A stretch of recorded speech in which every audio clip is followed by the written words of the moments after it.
vamos a dar inicio a nuestro segundo webinario 2021, esta oportunidad titulado Calidad y Edad de las Aguas Subterráneas. En primer lugar, Cristian Herrera, académico de la Universidad Bernardo O'Higgins y director del Centro de Investigaciones y Desarrollo de Ecosistemas Hídricos, nos presentará la segunda parte de su charla, Edades de las Aguas Subterráneas en el Norte de Chile, realizada en nuestro primer webinario el mes de marzo. En esta oportunidad, Cristian Herrera nos hizo una interesante charla respecto al tema y quedó pendiente algunos casos de estudio que lo voy a presentar, en particular del acuífero de Calama, ¿verdad? Posteriormente, Diego San Miguel, jefe de la Unidad de Desarrollo Ambiental del Departamento de Conservación y Protección de Recursos Hídricos de la DGA, nos realizará la presentación Rol de la DGA en calidad de aguas, resultados y desafíos. La idea es realizar las dos ponencias primero y al final dejar un espacio para consultas y comentarios. Entonces partimos, Cristian, te dejamos. Ok, muchas gracias, Pablo. Voy a compartir la presentación.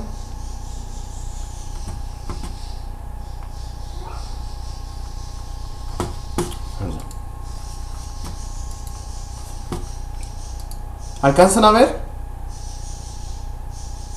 Perfecto. Está todo bien, Cristian. Perfecto. Puedes comenzar. Ok. Bueno, la última vez que nos juntamos en marzo, me faltó un pedacito de presentación y bueno, le agradezco a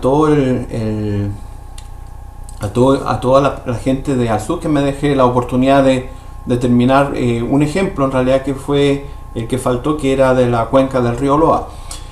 La idea de la presentación anterior fue referida a comprender algunos conceptos que tienen que ver con la edad de las aguas subterráneas y los tiempos de residencia, y alcancé a explicarles con bastante detalle las investigaciones que con el equipo en el que participo hemos realizado a cabo en la Cordillera de la Costa. Pues hoy voy a continuar con un segundo ejemplo que es el de la cuenca de Calama. El que pasé muy someramente la última vez, y bueno, ahora espero mostrar un poquito más de detalle. Primero que nada, mencionar que lo que se llama la cuenca de Calama en sí no estaba hablando de la misma cuenca hidrográfica, sino que en realidad es el acuífero que constituye un acuífero importante que forma parte de lo que es la cuenca del río Loa y que se centra en torno a lo que es la ciudad de Calama, y ha sido denominado por innumerables investigadores y conocido como la cuenca de Calama.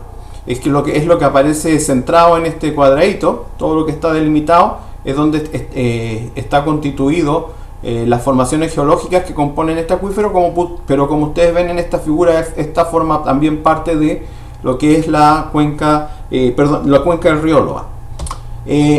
Esa zona que les acabo de mostrar es una zona geológicamente bastante compleja. Tiene una innumerable cantidad de formaciones que la componen, además de que está bastante tectonizada, lo que hace muchas veces muy complicado comprender la estratigrafía que la constituye. Pero básicamente se puede decir de que en superficie, al menos esta está constituida por lo que es una formación de calizas lacustres de la formación Opache, que son de edad Mioceno superior Plioceno, que es todo lo que aparece con color rosado, y son una importante unidad dentro de esta cuenca.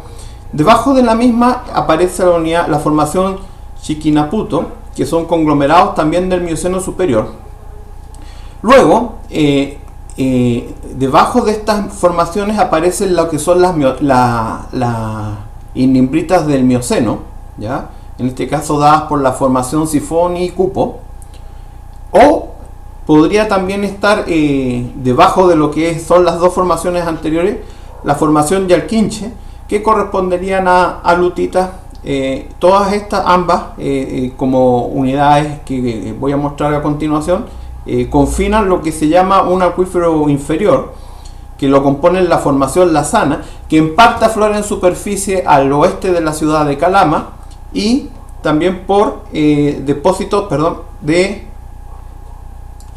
la formación Calama, que estaría más en este sector. En esta parte de aquí, más al este, está lo que es la formación La Sana, y más en torno a la ciudad de Calama, lo que es la formación Calama.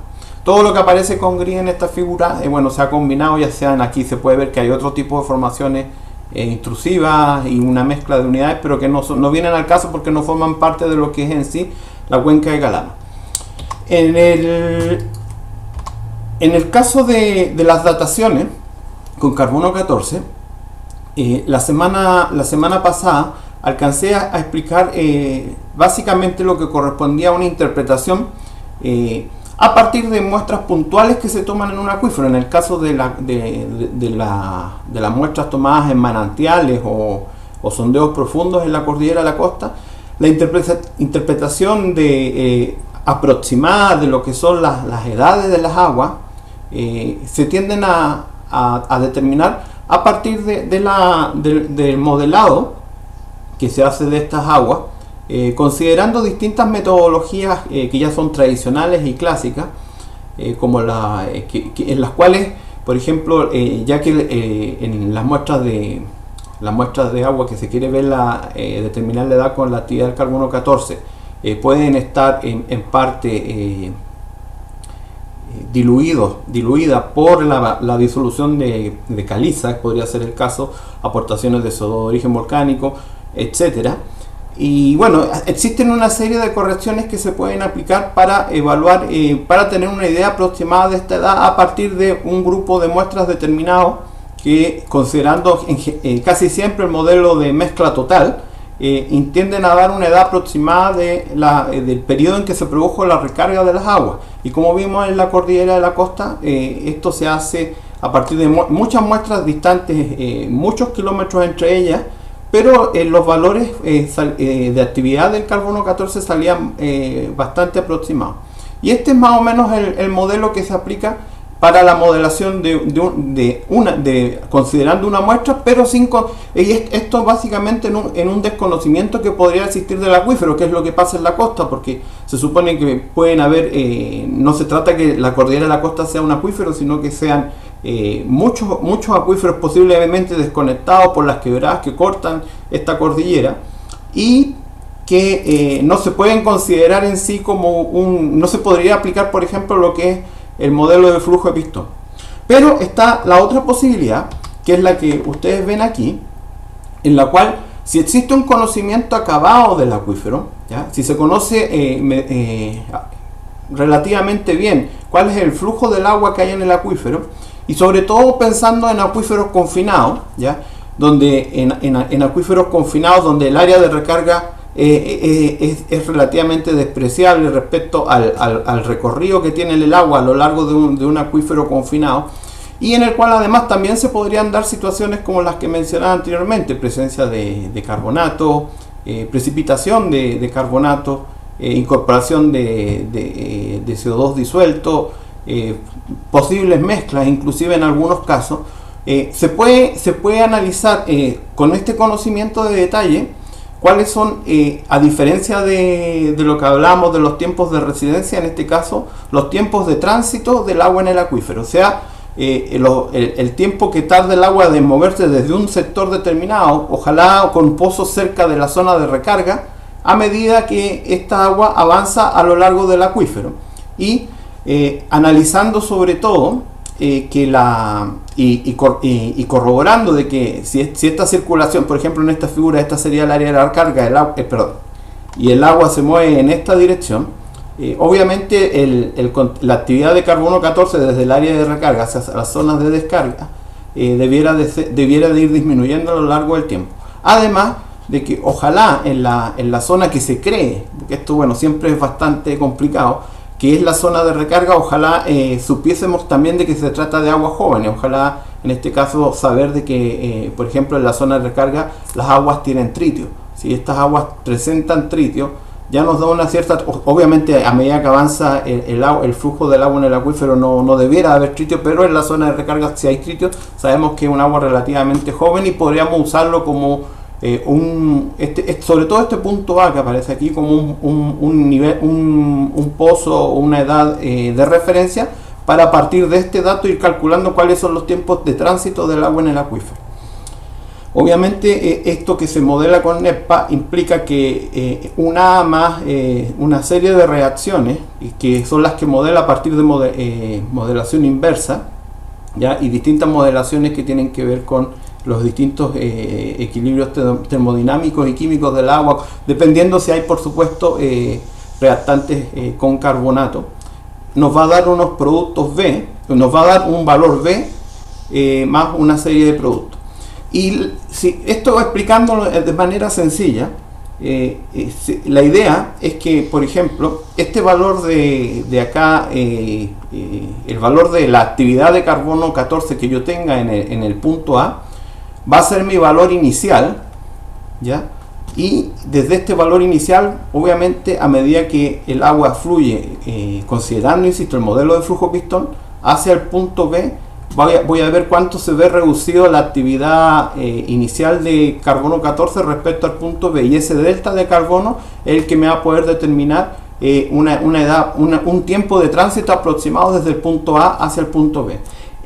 Tiempo de tránsito en este caso es equivalente a edad del agua, que era lo que alcancé a explicarles en la primera sesión que tuvimos, de la edad del agua en este punto y en este punto. Obviamente esta agua de aquí, si esta es la línea de flujo que estamos considerando, el agua de aquí sería más joven respecto a esta edad, y lo que nosotros estamos haciendo en esta idea, esto es un acuífero libre, por supuesto que es un ejemplo, es solamente para hacer un esquema de lo que estoy hablando.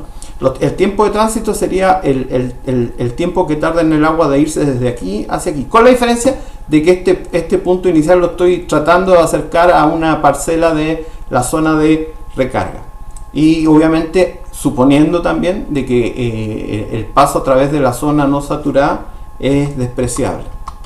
Y así podemos, dado el modelo conceptual que existe del acuífero de Calama.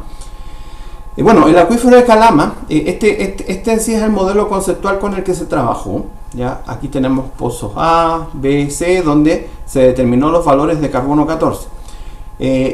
Mi colega Ramón Aravena, él ya por los años 90 logró muestrear las aguas del río Loa, considerando que el agua del río Loa tenía un contenido determinado de carbono 14, y que este contenido de carbono 14 era el flujo base del agua, provenía de la descarga de aguas subterráneas, que es lo que sucede en el caso del río Loa.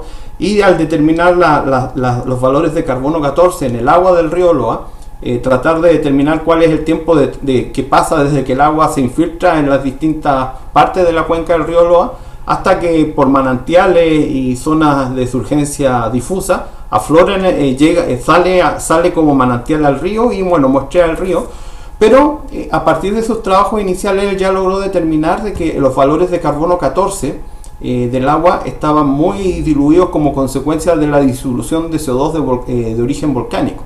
Esto hacía de que el valor de carbono 14 las actividades de carbono 14 medidas, que es carbono muerto, por cierto, del carbono volcánico, además de disolución de caliza, y esto hacía de que las edades que él determinó inicialmente fuesen muy pequeñitas, debido a que están diluidas. O sea, en realidad la actividad es mayor, pero como está entrando carbono muerto al aplicar la ley de semidesintegración para el caso del carbono, bueno, daba edades muy bajas, y él concluye de que con el carbono 14 es muy complicado. Esto en el río Loa. Con el tiempo, bueno, en la cuenca de Calama se han construido numerosos pozos, ¿ya? Los cuales toman muestras de agua tanto de un acuífero libre que existe en la zona. Esta capita roja correspondería simboliza en realidad la capa confinante, que pueden ser las lutitas o la inimbrita, que confina un acuífero confinado de la formación Calama o la formación la otra formación, se me va el nombre, perdón, o la formación Lazana o la formación Calama. Entonces, bueno, estando obviamente la formación Lazana por aquí y la formación Calama por esta parte más cerca de la ciudad de Calama.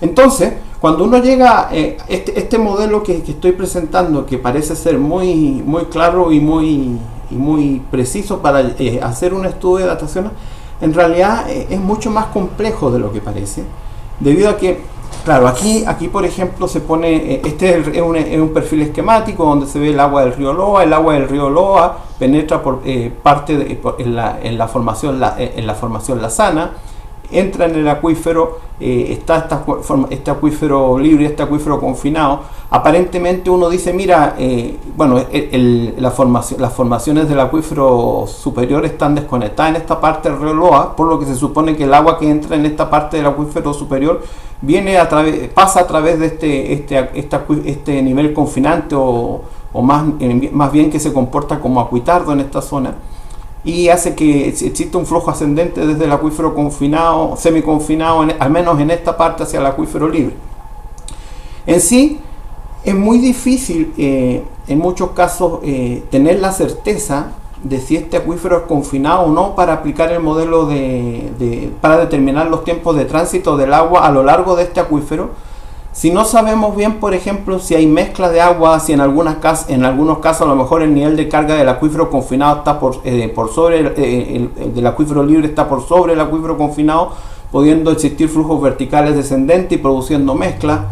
Entonces uno en estos casos tiene que recurrir a posibilidades. Bueno, obvio, por supuesto que si hay un buen reconocimiento geológico y hay un buen reconocimiento de que esta capa confinante es efectivamente bien confinante, está muy bien, pero claro, eso siempre queda dudas, porque nosotros con los sondeos tomamos puntos aquí, pero no sabemos lo que está pasando aquí o no sabemos lo que está pasando en esta otra parte. Entonces nunca necesariamente van a quedar certezas de si el acuífero efectivamente es confinado o no. Así, por ejemplo, bueno, esta es una lámina donde muestra un poco lo que pasa en la zona donde el acuífero confinado se recarga, que en realidad es un acuífero libre en esta parte, pero al quedar a medida que avanza el agua por el acuífero por debajo y a presión obviamente de esta capa confinante, pasa a ser confinado, ¿ya? Y bueno, otra sección B, donde aquí se puede ver el acuífero confinado, el acuífero inferior y el acuífero superior libre en este sector, ¿ya? Bueno, este es un esquema solamente para mostrar el río Loa, los manantiales que hacen que el curso del río Loa crezca, y cómo el agua del río Loa, en este caso en la cuenca de Calama, ingresa en esta zona de recarga y sale por una zona de descarga. Esta es la piezometría del acuífero inferior, ¿ya? Del acuífero confinado, donde se logra determinar solamente a partir de la piezometría las zonas donde el río Loa estaría recargando el acuífero confinante, ¿ya? El flujo del agua, cómo se mueve a lo largo del acuífero confinado, y por la configuración de las mismas curvas piezométricas, las zonas de descarga. Estaría situada al menos en esta parte del río Loa antes de llegar a Calama, y otra parte que se va por el río San Salvador, que el cañón del río San Salvador en esta parte es mucho más profundo. Si uno hace un perfil, por ejemplo, lo pueden ver en el Google Earth, se hace un perfil topográfico, claro, o aquí se puede ver la profundidad que alcanza este valle respecto a que al mismo nivel del río Loa, que queda muy arriba. Así, para una manera para evaluar si este acuífero efectivamente está bien o no bien confinado en su extensión, en algún momento se evaluó la posibilidad de construir una mapa de curvas de isocloruro. Esto con el objetivo de ver de si había posibilidad de que se estuviesen mezclando agua, y que obviamente ya dificultaría mucho la interpretación de carbono 14 y por lo tanto las edades podrían no ser útiles, las edades que se calculan con esta metodología. Como ustedes pueden ver en esta parte que está sombreada de un color celeste, los contenidos de cloruro en todo este sector, ¿ya? Varían muy poquito. Por ejemplo, bueno, esta es la zona donde se produce la recarga. está este pozo que por cierto tiene tritio, por eso se utilizó en algún momento como el pozo de partida. Y bueno, otros pozos por aquí también tienen un poquito de tritio, y se puede ver por ejemplo que el contenido de cloruro de 500, en realidad todos estos que están aquí tienen valores de 500, 600, una isocurva de 600, otra curva de isoconcentración de 700, y aquí ya empezamos a tener problemas porque los contenidos de cloruro se elevan demasiado, sobre todo si vemos este gradiente de isoconcentración en esta parte, y aquí quizás no tanto. Aquí quizás no tanto, podría haber algo de mezcla, aunque es sabido que en la formación Calama, en esta parte, hay presencia de halita, lo que podría eventualmente generar una aportación de cloruro por disolución de este mineral, y podría a lo mejor no ser un problema a la hora de hacer la interpretación. Así, confiando en que al menos esta parte del acuífero presenta un confinamiento adecuado. Esto, bueno, algo que no he mencionado, se usa el cloruro porque el cloruro en general no lo aportan las rocas, es conservativo, no precipita salvo con cantidades increíblemente grandes, gramos de cloro y de sodio. Entonces por eso se usa el cloruro, porque permanece en la fase acuosa casi siempre, y salvo que exista una mezcla o una disolución de vaporitas, en general las rocas no lo van a aportar, y de ahí la certeza de que al menos esta parte del acuífero está bien confinada como para aplicar la metodología de modelación inversa con NEPA. En este caso, bueno, aquí aparece, esto ya solamente para mostrar nomás, la distribución de la formación Lazana, ¿ya? Y la formación Calama, y puse los isocloruros encima para que se vea que a lo mejor esto que tiene que ver con el aumento de cloruro, al menos en esta parte, podría tener que ver con disolución de halita, aunque este gradiente muy marcado acá, no descarto que podría tener que ver también con posibilidades de mezcla con agua del río Loa. De alguna manera, no lo sé, no hay tanto de información en esta parte, pero digamos que es sospechosa de que acá algo no nos permite sacar buenas conclusiones como para decir, mira, aquí está bien confinado. Así, si ustedes ven en esta gráfica, tenemos los valores de carbono 14, la actividad del carbono 14 en 100% de 0 a 100% de carbono moderno, versus los valores de carbono 13. Estos son los valores que se determinaron en distintos lugares, en distintos sectores del río Loa, ¿ya? Esto es en la parte alta, y en la parte baja donde ya puede haber otro tipo de contaminación. Pero las aguas del acuífero confinado o el acuífero inferior que están en color amarillo, si ustedes se fijan, son, casi todas caen en un rango muy pequeñito. La actividad de carbono 14 es tan pequeñita que intentar sacar edades por los métodos tradicionales era muy difícil. En el acuífero superior, sin embargo, se puede ver, por ejemplo, que existe una línea de mezcla entre CO2, la posibilidad de mezcla con carbono 14 asociado a la disolución de CO2 atmosférico, y los valores de carbono, de carbono 13 asociados a estas aguas que muestran, ya sea por un lado disolución de carbonatos de la formación Opache, o en este caso a un valor medio que podría tener que ver con la disolución de yesos presentes, de sulfuros presentes en la zona. Esto no terminó de quedar definitivamente bien definido, pero lo que sí quedó claro es que una muestra al menos del acuífero superior tiene una edad bastante moderna, ¿ya? Y en este caso, por ejemplo, este es el valor de ojo, es la medición que se hizo de carbono 14 en el manantial Ojo Opache, que está pasado a la ciudad de Canama hacia el oeste. Y estos son los valores los valores que se determinaron del acuífero libre, el cual no se consideró en esta metodología, dado que puede haber mezcla. Ahora hay, por ejemplo, hubo salares, ahora hay un tranque, está el tranque de Talabre. Entonces las posibilidades de mezcla son complejas como para determinar, por la metodología que había explicado, las edades de las aguas, los tiempos de tránsito, pero no así para el caso del acuífero confinado, que muestra, por lo que les mostraba recién del cloruro, un buen confinamiento. Aquí en esta tabla se ven los valores de las actividades de carbono 14. El CA1 es el punto de anclaje, el punto de partida donde se pudo aplicar esta metodología, donde ustedes pueden ver que tiene solamente, y es muy poco, por cierto, esto es muy poco, si aplicásemos un cálculo tradicional, esto nos daría que estas aguas tienen como 30.000 años o más, o sea, aguas muy viejas, pero no es el caso porque tienen tritio. Y luego tenemos que los valores en general van disminuyendo a medida que se sigue esta dirección de flujo hacia acá y hacia acá. Aquí, bueno, aquí hay disminuye, estos valores de hecho son contradictorios porque debieran de seguir siendo más bajitos. Aquí disminuyen, en este sector disminuyen.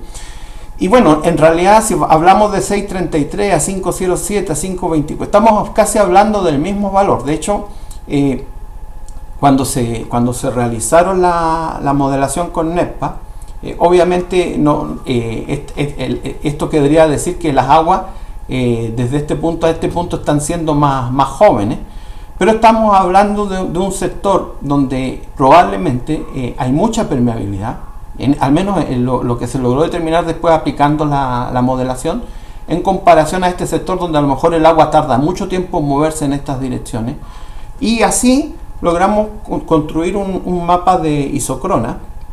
Esto muy aproximado. Por ejemplo, ustedes pueden ver que en esta zona con algunas, bueno, no son precisamente los valores que están en la gráfica anterior, pero pueden ver, por ejemplo, que asumiendo que este es el año 0, que es el pozo que les mencionaba recién, el CA1, Confine Aquifer 1, pueden ver que, por ejemplo, en este sector aparentemente el agua se mueve muy rápido y desde esta zona, cercana ya a la zona de recarga, hasta la zona casi de descarga, ven que las edades que se pueden determinar, el tiempo de tránsito de las aguas son de 1000 años.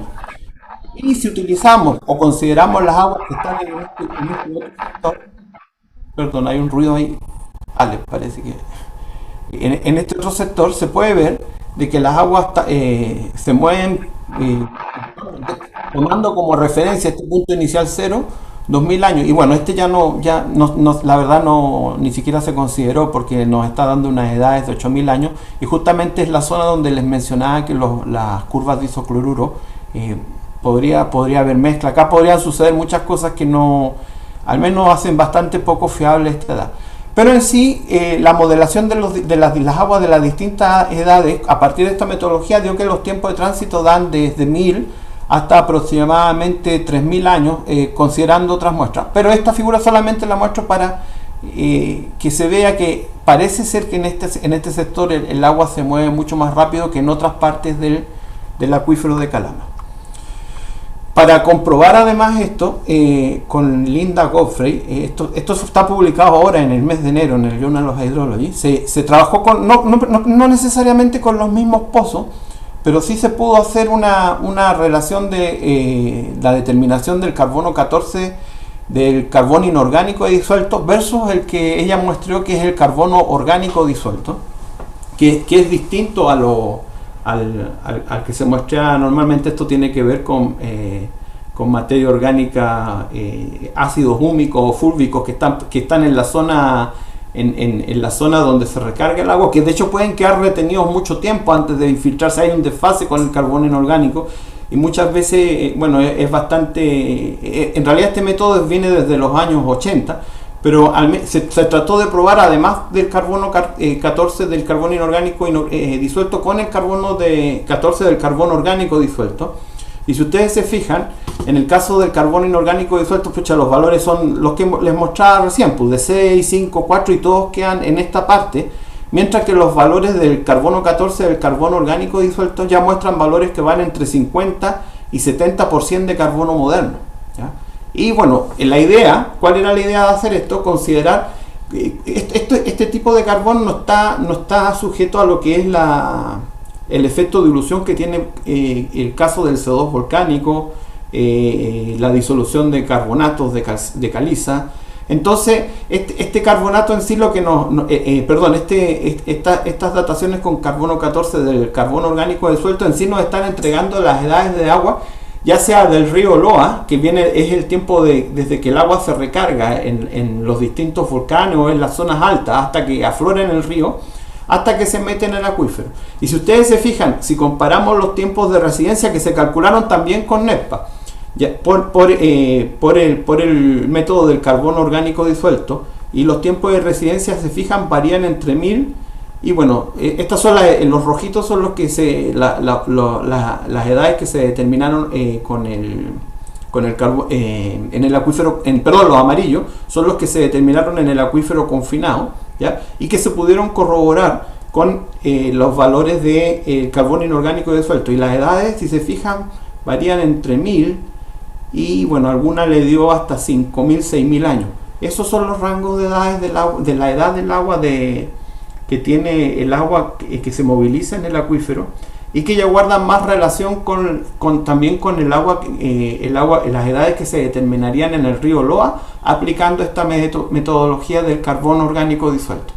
Tiene otras dificultades, obviamente, el tema del muestreo del carbón orgánico disuelto, porque ya que es muy poquita, de hecho la fracción de carbón orgánico disuelto son ínfimas si las comparamos con el carbón inorgánico disuelto, y eso hace que bueno, hay que estar bastante tiempo con unos filtros distintos a los que se usan normalmente para el caso del carbón inorgánico disuelto.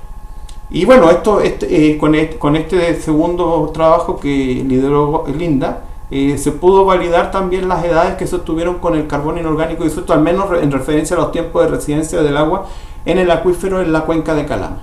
Y estas son otras cosas que eran de la charla anterior, solamente para las ideas de poder correlacionar lo que son las edades que se determinan en este caso en paleo wetland, los oscuritos en materia orgánica, y que son los periodos más húmedos o cuando el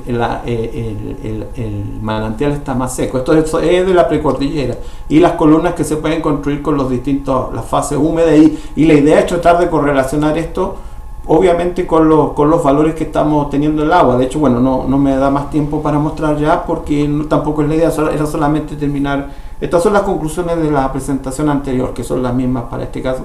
Pero lo último, para cerrar, es de que los valores la idea de determinar los valores de carbono 14 en las aguas subterráneas, además nos ayudan a ver temas paleoclimáticos en un acuífero como este caso del acuífero de Calama, donde además también se hizo estudios de oxígeno 18 deuterio, y se pudo ver que a medida que avanzábamos, el agua avanza en el tiempo, y bueno, se ha movido por algunos miles de años en el acuífero. Esos valores van variando, lo que habla de que las condiciones climáticas del río Loa cuando recarga el acuífero han variado a lo largo del tiempo, y eso se ven en variaciones, por ejemplo, del oxígeno 18, y se podría ver se ve en la química, ya lo ven ustedes, y se podría ver en otros indicadores paleoambientales que ayudarían a hacer este trabajo más óptimo. De hecho, se ha intentado utilizar gases nobles también, pero con la complejidad que los gases son muy difíciles de muestrear, entonces para ver condiciones paleoclimáticas antiguas.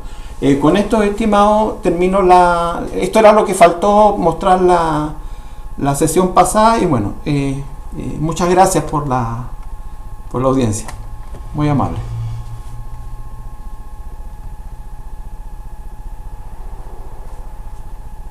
¿Aló? Sí, estamos. Muchas gracias, Cristian.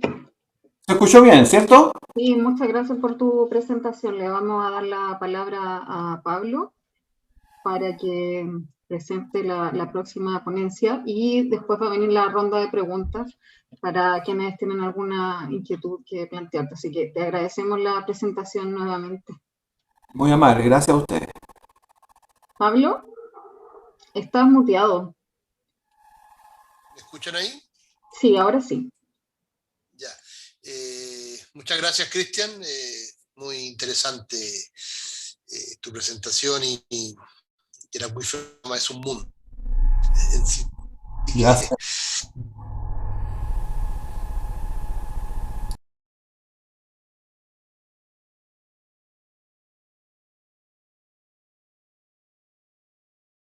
Dejando el chat y así las vamos realizando. Pues dejo entonces ahora con ustedes a Diego San Miguel, como decía, jefe de la Unidad de Desarrollo Ambiental del Departamento de Conservación y Protección de Recursos Hídricos de la DGA, quien nos realizará la presentación rol de la DGA en calidad de agua.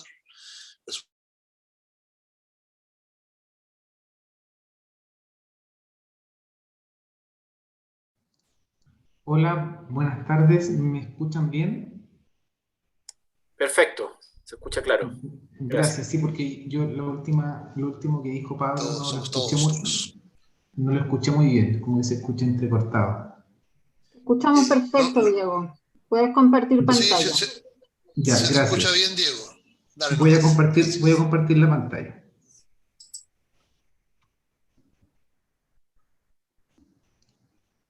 ¿Pueden ver la presentación? Sí, todo ok. Gracias.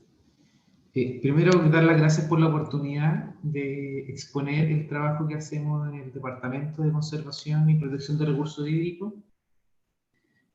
Para nosotros es importante difundir nuestro trabajo, las redes, todo lo que hacemos en relación a la conservación y protección y específicamente en cuanto a la conservación y protección del agua subterránea. Si bien el título es Rol de la DGA en calidad de agua subterránea y desafíos, el enfoque va a tener en agua subterránea, cómo ha evolucionado nuestra red y también en un resultado y en el atlas de calidad que se publicó hace poco en la página web de la DGA. Mi nombre, bueno, ya la presentación está, Diego San Miguel, trabajo en el Departamento de Conservación hace 14 años, conservando y protegiendo el agua a través de distintos instrumentos, el CIA, fiscalización ambiental, normas secundarias, primarias, normas de emisión, etc. Comenzando con la presentación del temario, el contenido, hay una introducción, un marco teórico donde nos manejamos como DGA y departamento, luego el enfoque que les comentaba en redes de calidad de agua subterránea, luego dos resultados, un resultado, un diagnóstico de nitrato en agua subterránea, una problemática a nivel mundial, el tema del nitrato y cómo ha sido el diagnóstico a nivel país, o bueno, buena parte del país, considerando los datos que hemos levantado. Y también los resultados del Atlas de calidad de agua que les comentaba, que salió hace poco y ha tenido bastante difusión. Mucha gente está preguntando por este tema. Y luego los próximos resultados, un adelanto de lo que se viene en los próximos meses en cuanto a este trabajo. Y un desafío, ahí planteo algunos desafíos a futuro, cómo seguir trabajando en cuanto a la calidad de agua subterránea. Bueno, primeramente, la DGA tiene diversas potestades administrativas relacionadas con la administración del recurso hídrico y con el ejercicio de sus labores, y de policía y vigilancia de las aguas. Adicionalmente, con razón a las múltiples disposiciones del Código, como otros cuerpos normativos, este servicio le corresponde una serie de atribuciones referentes a la aplicación de la política y de las normas sobre conservación y protección de recursos hídricos. Dejo aquí un esquema, son nuestros dos brazos, por así decirlo.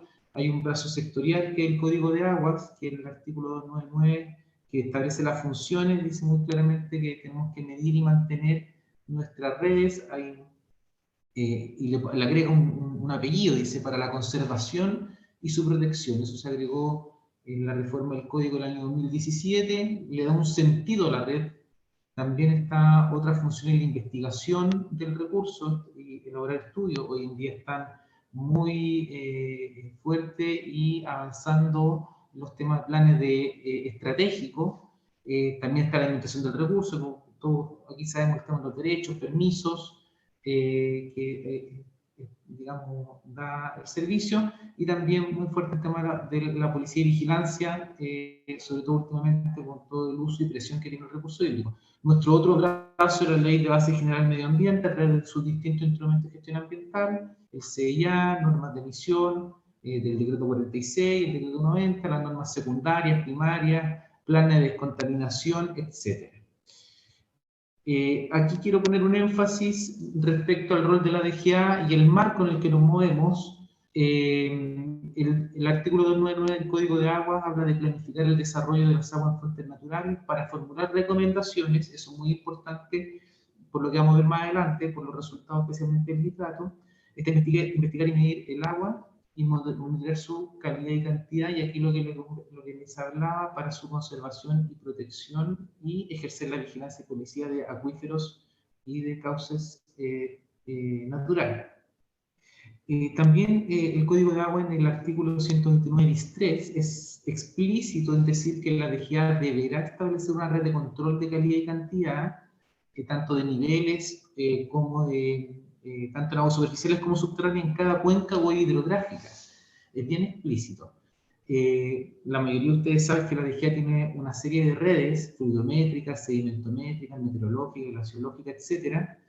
Y nuestro departamento, el Departamento de Conservación, administra la red de calidad de las aguas, en donde toma datos puntuales y también tiene equipos de midiendo en forma continua. Hoy día la red de medición continua alrededor de 25 estaciones, principalmente agua abajo de, digamos, zonas un poquito conflictivas, que tienen uso, digamos, de proyectos mineros, de celulosa, etc.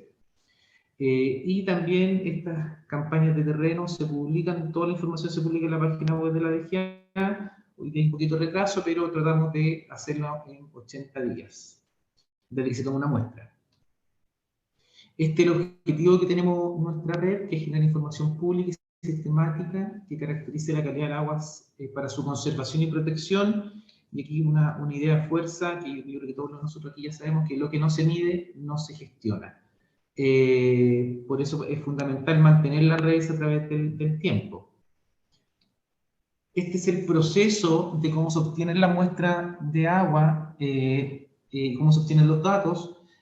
Primero, el número 1 parte con una toma de muestras, de que hay una complejidad bastante grande. Chile tiene 4.200 kilómetros de extensión. La mayoría del territorio es cordillera, por lo tanto acceder a puntos no es fácil. Mantenemos esta red nosotros como DGA a través de los hidromensores en regiones. Ellos toman muestras y levantan datos, envían sus muestras al laboratorio de la DGA. Hoy en día, con el tema de la pandemia, el tema de los envíos no ha sido fácil, y estas muestras se analizan en el laboratorio ambiental de la DGA, y luego esto se almacena en el Banco Nacional de Aguas y se publica a la ciudadanía, ya sea como un dato o a través de estudios, como lo vamos a ver. Esta es la distribución de las estaciones. Esta es una foto que saqué del Atlas. Actualmente hay 1.417 estaciones vigentes, 841 de ellas son subterráneas y 576 son superficiales. Llama la atención que hay más estaciones subterráneas que superficiales, y vamos a ver cómo ha ido su evolución. Y también hay 522 estaciones que están suspendidas, que si bien no se siguen monitoreando, pero aporta información valiosa como línea base, sobre todo en este contexto de cambio climático. Es fundamental contar con estaciones antiguas. Estas son las principales funciones de nuestro laboratorio. Estas son fotos de colegas del laboratorio ambiental. Un laboratorio que opera de la década de los 70, realiza análisis de la red de calidad de la DGA. Un aproximado son 40.000 analitos que hace anualmente de distintas fuentes de agua, de ríos, acuíferos y lagos. Es un laboratorio que está acreditado bajo norma 17025. Es un trabajo, un esfuerzo bastante importante de la gente del laboratorio. Hoy día actualmente sigue acreditado con una ampliación cada vez más en sus parámetros. Hay una maduración del sistema de gestión de calidad ya de 9 años. Coordina con las regiones, abastece de insumos, publica los datos del Banco Nacional de Agua, y esta información es fundamental para el desarrollo normativo, fiscalización y, digamos, la consulta ciudadana. Bueno, ya en el punto número 2, entrando ya a la red de calidad de agua subterránea, que es el enfoque de la presentación, nosotros hasta el año 2015 teníamos una red bastante pobre de 70 puntos, digamos, en todo Chile. Era muy poquito lo que se hacía, y se hizo un informe de diagnóstico de la red y se determinó que hay un déficit teórico en base a recomendaciones internacionales que hablan que un área de cada, si no me equivoco, 200 kilómetros cuadrados había que tener tantos puntos de monitoreo si es que el acuífero estaba explotado o sobreexplotado. Bueno, ese informe está público. Al final de la presentación voy a dar el listado de todos los links para que ustedes puedan descargar. Bueno, en resumen, había un déficit de 1.140 puntos de monitoreo, que era bastante grande. Y la verdad ahí nos damos cabezazo de cómo poder ampliar, crecer esta red. y era muy difícil porque, como todos ustedes saben, los pozos son de privados, acceder a pozos no es fácil, hay que ir golpeando puertas. Ojalá el pozo tenga bomba para que sea más fácil la extracción, ojalá esté continuamente usándose ese pozo para que sea representativa el agua que se muestrea y poder ser operativo. Este trabajo no se puede ir avanzando con los hidromensores, porque los hidromensores tienen que operar distintas redes y hacer el avance muy lento. Pero nosotros tenemos un primo hermano en el MOP, que es la DOH. Ellos construyen APR a lo largo de todo Chile y tienen una cobertura bien amplia. Hoy en día creo que hay más de 2000 APR, y nos hicimos socios de estos APR y dijimos, bueno, vamos a muestrear estos APR, hagámonos socios de los operadores, de los comités de agua potable, para ir muestreando estos pozos. Comenzamos con un plan piloto en el año 2014, en donde lo importante al partir con este piloto era manejar las expectativas, porque uno llegaba a terreno y los comités de agua potable local nos decían, mire, yo quiero que me mide el agua que yo tomo, porque a la gente le interesa la calidad que recibe en su domicilio. Nosotros hay un proceso de explicar que nos interesaba la fuente de agua, el modelo operacional que tiene una APR, y le explicamos que a nosotros lo que nos interesa es el agua de la fuente, ya sea noria o la mayoría tiene pozos. Lo que nosotros vimos en terreno, la mayoría de los pozos tiene un sistema de cloración y algunos pozos tienen un sistema de filtro de carbón, y ya yo conozco algún par que tiene el sistema Mons inversa. Pero la mayoría tiene este sistema y nosotros nos enfocamos en la fuente de agua para obtener información y hacer los análisis correspondientes del acuífero. Bueno, nos planteamos nosotros como un desafío el año 2014 de aumentar 10 veces la cobertura al año 2021, de pasar de 70 puntos a 700, y actualmente llevamos muestreado 841 pozos APR, seguimos con un déficit de 300, pero ya nos acercamos. Hoy en día, bueno, este fue el avance que tuvimos a través de los años, y este año ya, aquí ustedes pueden ver, al año 2021, queremos ir a muestrear la zona norte, que si bien esta zona no tiene tanto APR de agua subterránea, el Huasco tiene un poquito, el acuífero del Huasco, pero ya del acuífero de Copiapó hacia el norte, la mayoría del abastecimiento de APR son a través de vertientes, no, digamos, de agua subterránea. Y hay poquitas localidades, no como en la zona sur, pero igual vamos a hacer un esfuerzo aquí de ir con privados, así que ya estamos coordinando con ellos, de muestrar cerca de 100 pozos y así llegar este año a 940 puntos muestreados. Otro tema bien interesante fue que al pasar los años, al pasar el tiempo, hubo una motivación por parte de la ciudadanía, especialmente de los comités de agua potable, por seguir tomando muestras, y a través de una ciencia ciudadana, en donde los ciudadanos toman un rol en el descubrimiento científico y colaboran, se capacitó a más de 50 APR de aquí de la región metropolitana, donde ellos toman las muestras de agua de sus APR, se les capacitó cómo hacerlo, y ellos van a dejar sus muestras a nuestro laboratorio. Aquí está la noticia del año 2017, cuando comenzó esto, y lo interesante es que hoy en día estos mismos APR, a pesar de la pandemia, están muy interesados y siguen con este trabajo. Lamentablemente no hemos podido, por un tema de capacidad del laboratorio, aumentar esto a diversas regiones, pero sí estamos muy contentos de que esto siga aquí en la región metropolitana. Bueno, pasando a los resultados, vimos el esquema, cómo aumentamos la cobertura, el enfoque del marco normativo con el cual nos movemos, y cuáles son nuestros resultados que hemos obtenido en este último tiempo, especialmente aquí en nitrato. Todos ustedes saben, el nitrato es una de las principales problemáticas en agua subterránea, ya sea por la contaminación difusa, de agricultura, pérdida de alcantarillado, etc. A nivel mundial esta es una problemática. Estos resultados que yo voy a exponer son públicos, la información se puede descargar de la página web de la DGA, y prontamente vamos a publicar en una revista de Estados Unidos estos resultados, que aquí abajo está la referencia. En la zona norte partimos la cuarta región. Hay una discretización de las concentraciones de nitrato, una especie de semáforo, un estado de alerta en concentraciones entre 30 y 50, que aquí habría ya una alteración antrópica, y sobre 50 en la norma de agua potable. Aquí están los pozos que me llamaron más la atención. Destaca Caleta Horno, que está muy cercano a la costa. También destacan algunos pozos cercanos a APR, cercano a la Serena y Coquimbo, como el Romero, y hay otros pozos de Cercado Valle. Si bien no supera la norma, pero hay un estado de alerta. Y esto se actualizó con datos del año 2019, donde aquí se destaca, por ejemplo, el acuífero de Culebrón Lagunillas, con concentraciones bastante elevadas de nitrato, sobre 50, incluso llegando sobre 100, bien preocupante. Esto es un acuífero con mucho uso agrícola, que está antes de llegar a Coquimbo, viajando desde aquí a Santiago.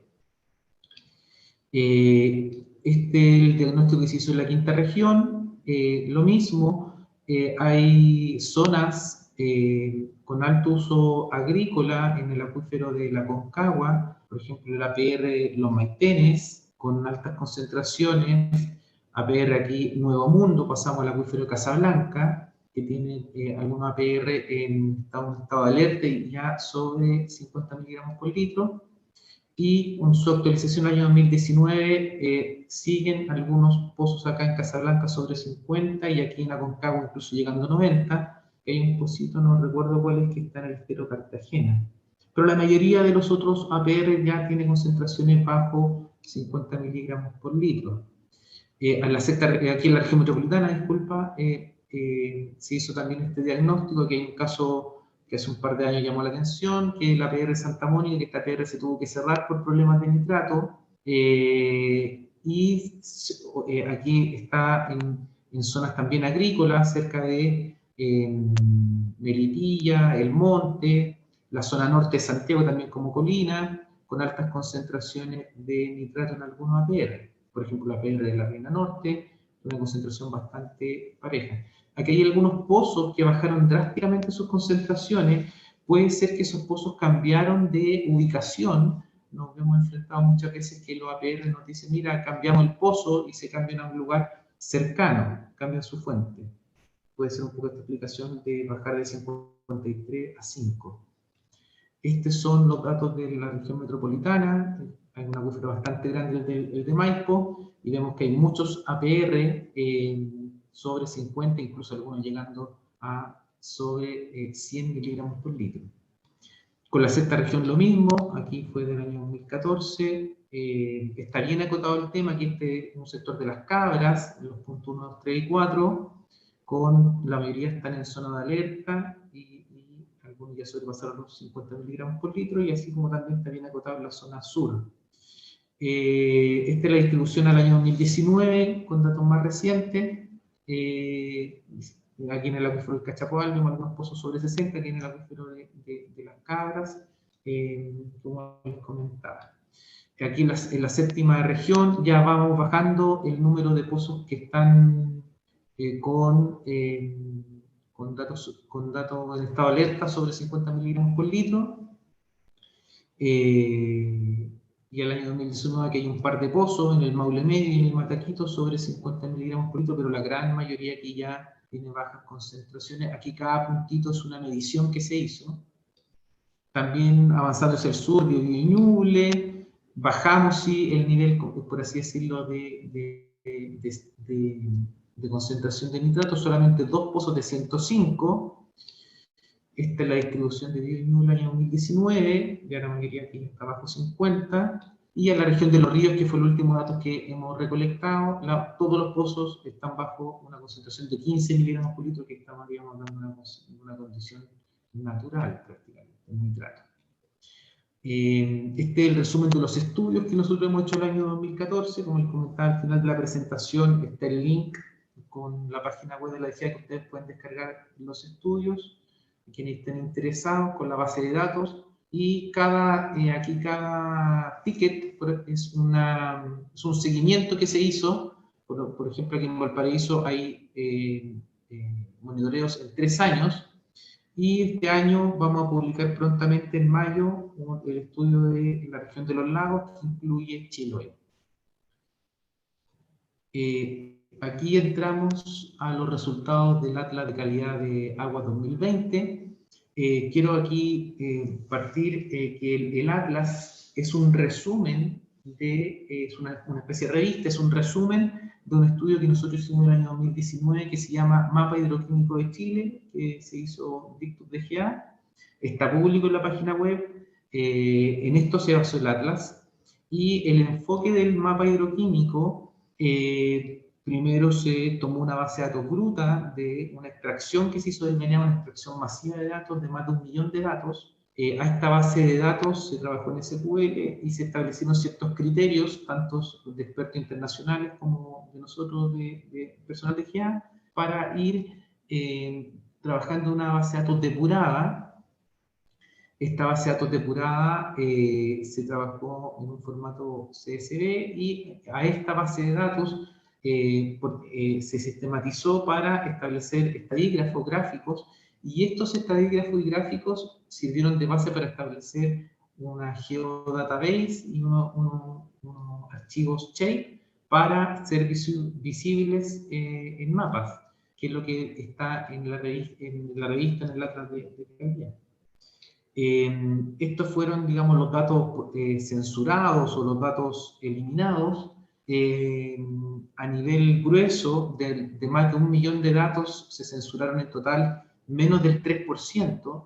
Eso nos deja muy satisfechos desde el punto de vista de la historia de los datos, de más de 1 millón de datos con 50 años de historia. Cualquier base de datos, yo creo que de esa característica se puede eliminar un porcentaje bajo.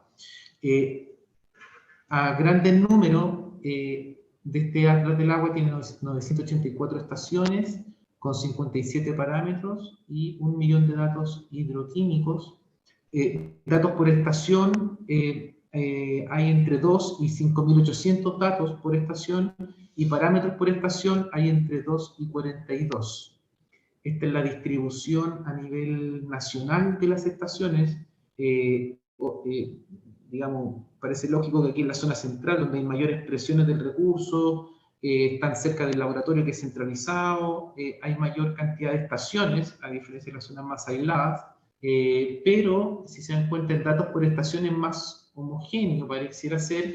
Sí destaca aquí la zona norte, la región de La Serena, que tiene una alta concentración de datos por estación, y esto, digamos, hay una vocación ahí en la cuarta región por muestrar permanentemente con alta frecuencia la cuenta. Estos son los resultados que dio el mapa hidroquímico. Se obtuvieron 950 estadígrafos de boxplot de macroelementos, 937 boxplot de microelementos. Estas, digamos, son unos ejemplos que se obtuvieron, y 9.320 estadígrafos de evolución. Por cada variable medida, hay una evolución en el tiempo de estos datos, y también, importante, hay 984 fichas de estaciones donde se puede ver su vigencia, su inicio, su fin, tiene promedio acumulados, qué variables mide, está bien completa. Como les comentaba, el Atlas es un resumen del mapa hidroquímico de lo que vimos. Esta es la portada del Atlas, que está público en la página web de la GEA. Esto es lo que ustedes pueden visualizar. Hay un capítulo de mapa de promedios. Se estableció por cada variable que está acá un promedio, y eso se dispuso en un mapa con una discretización de colores de cada uno, donde se pueden ver las mayores concentraciones, en este caso de arsénico, que tiene mayores concentraciones, como todos ustedes saben, en la zona norte, aquí en La Serena también, en la cordillera de la Huanquerelqui, y alrededor de, digamos, a lo largo de Chile no había en promedio no había tanta presencia de arsénico.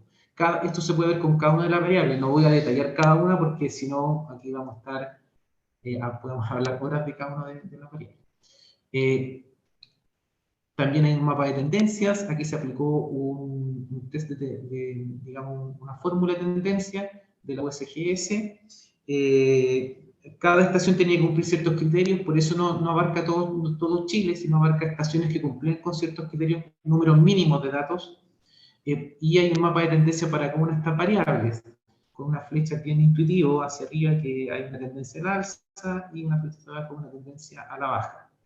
Este es un caso de conductividad, es bien interesante acá. Uno puede plantearse cierta hipótesis aquí sería de la cuenca del Maule hacia el norte, las conductividades suben, y aquí las conductividades hacia el sur bajan. Sería interesante hacer un estudio a lo mejor más específico de por qué se dan estas tendencias. Para el caso del arsénico también, por ejemplo, interesante que la cuenca de La Serena, la mayoría de la cuenca del Elqui, baja sus concentraciones, sus tendencias de arsénico. Hay un puntito rojito que es, digamos, la cabecera que sube. También es interesante para poder profundizar ciertos estudios en esta zona. Así también, como les comentaba, gráfico de evolución por cada variable.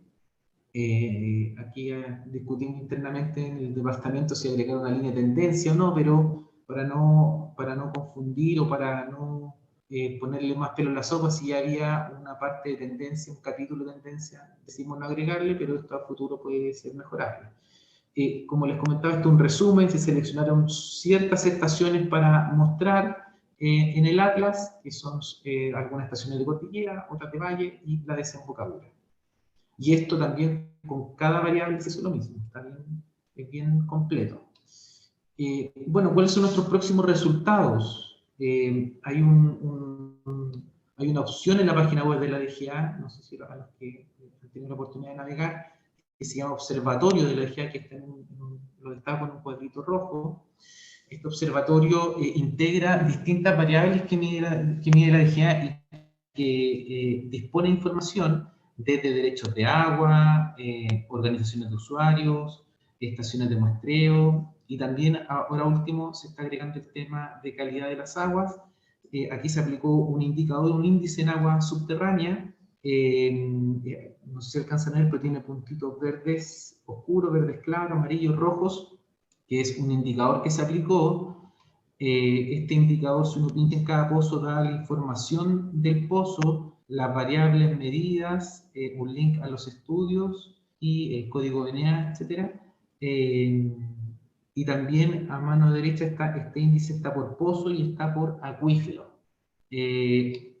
Aquí, vamos a ver si me resulta, si no se cae nada. Esto es lo que pronto se viene, un adelanto que les voy a presentar de cómo se va a visualizar la información en el observatorio, donde van a estar estos 9.000 gráficos que les comentaba del mapa hidroquímico. Se van a poder observar y cruzar información con derechos de agua, con obras, etcétera, que van a estar a disposición.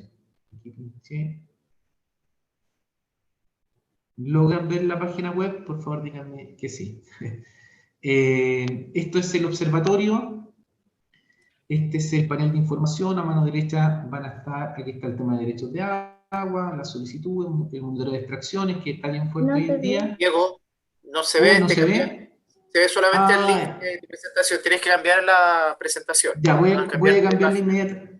Ya voy a cambiar inmediatamente. Esperemos un segundo. Para los que están escuchando, publiqué la dirección del mapa de calidad de agua de la DGA también, y también último en el chat está el link del observatorio, la noticia, el lanzamiento del observatorio de la calidad de agua también allá, para que puedan revisarlo posteriormente. Sí. ¿Pueden ver el observatorio? ¿Es un mapa de Chile? ¿Se logra ver? Sí, súper. Ahí se ve bien. Claro, esto es lo que ustedes pueden observar del observatorio. A mano izquierda está el tema de derechos de agua, y a mano derecha una serie de información que generan, que es de la DGA, por ejemplo, la organización de usuarios, las fuentes superficiales subterráneas, y hay link del mapa hidrogeoquímico que les comentaba, es este indicador que está por pozo y por acuífero, que demora un poquito en cargar. Aquí está por acuífero, esta especie como de semáforo, y también está por pozo. Si uno pincha un pozo, le va a desplegar la información que les comenté en la presentación. Pero también lo que quiero comentar que esto todavía no está en la web. Si usted ingresa a la página de energía no va a estar, pero esperemos que el próximo mes ya salga. Va a haber un link de mapa hidroquímico donde se va a desplegar toda esta información. Aquí está, va a aparecer el gráfico de promedios, donde uno va a poder pinchar una estación y se va a dar el detalle por cada estación, cada gráfico que vimos. Por ejemplo, estación Río Maipo en La Melosa, estos son los box plots que les presenté. Este es el gráfico de evolución de cada variable. Esto va a poder ser descargable por cada estación, y también la ficha de resumen de la estación, su vigencia, qué datos monitorea, etc. Lo bueno de este sistema integrador, que uno va a poder cruzar información de derechos de agua con calidad, organización de usuario, o alguna solicitud que alguien de algún trámite de la energía quiera ver la calidad que hay cercana a esa solicitud. Están los mapas, van a estar los mapas de promedio, hay unos indicadores, no lo detallé en esta presentación porque si no nos extendríamos mucho, unos indicadores de la ONU, del Objetivo de Desarrollo Sustentable, también van a estar disponibles los gráficos de tendencias que vimos con la flechita hacia arriba y hacia abajo por cada una de las variables.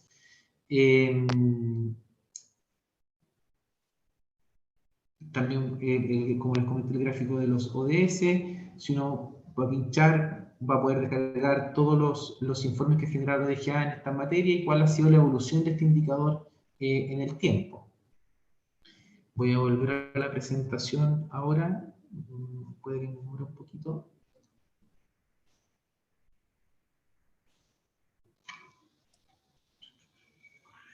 Acá quedamos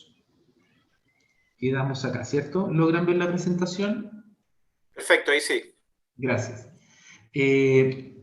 ¿Cuáles son los desafíos futuros que tenemos? Ya hemos avanzado bastante en el tema de disponer la información, hacerla más amigable al usuario. Hay un dato que no toqué. La DGA es el tercer servicio, institución del Estado, organismo del Estado, donde más se consultan datos. Yo permanentemente estoy entregando información de calidad de agua. Hoy día la ciudadanía tiene mayor conciencia del tema medioambiental y de calidad. Toda la semana yo estoy respondiendo consultas ciudadanas relativas a calidad. Y esto va a seguir creciendo. ¿Cuáles son los desafíos? Hoy en día hay bastante información que generan titulares de proyectos. Esta información, este print de pantalla lo saqué hace poquito de la página web de la SMA.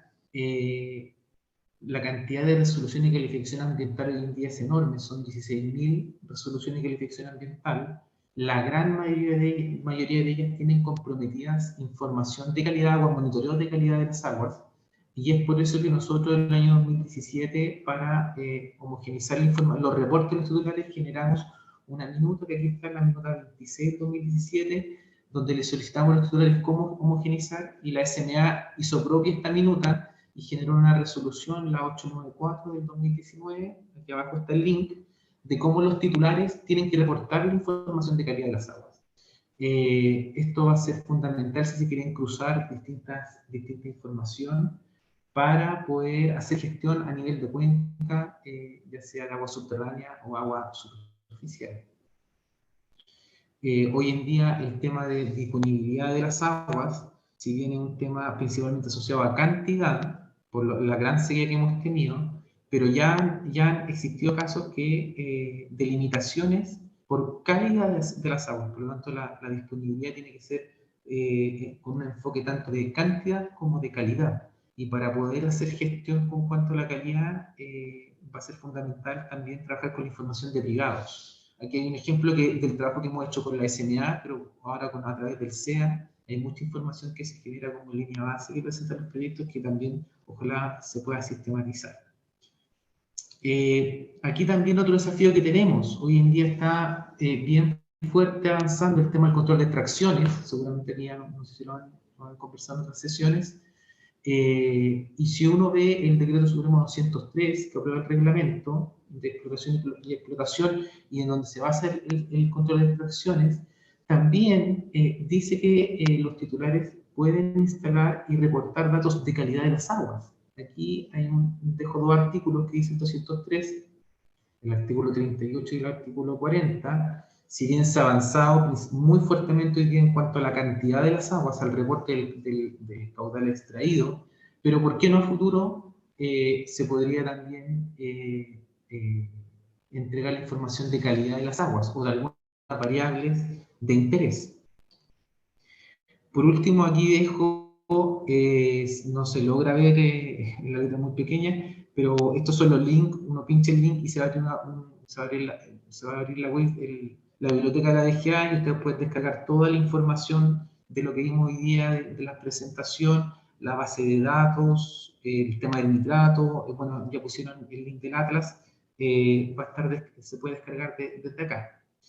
Y por último dejo mi correo, el fin de la presentación, y muchas gracias por la invitación.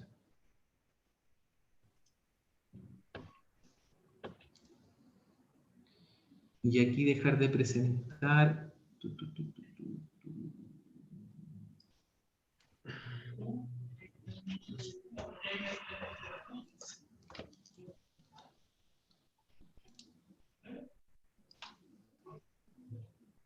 Parece que ahí sería de la presentación.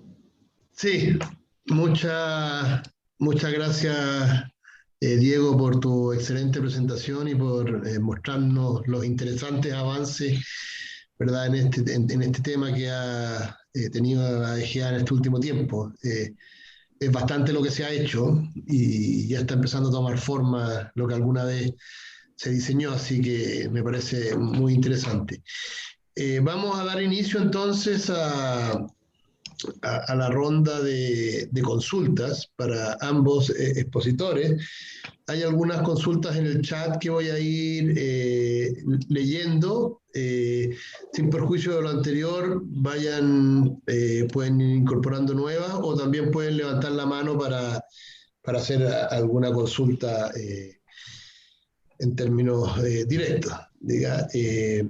Hay una primera consulta, Diego, que dice que hace Manuel Jara. Hola Manuel, ¿cómo estás? Que dice relación a cómo determinaron qué pozos APR serían utilizados para el análisis de calidad de las aguas subterráneas. Entiendo que deben cumplir algunas condiciones.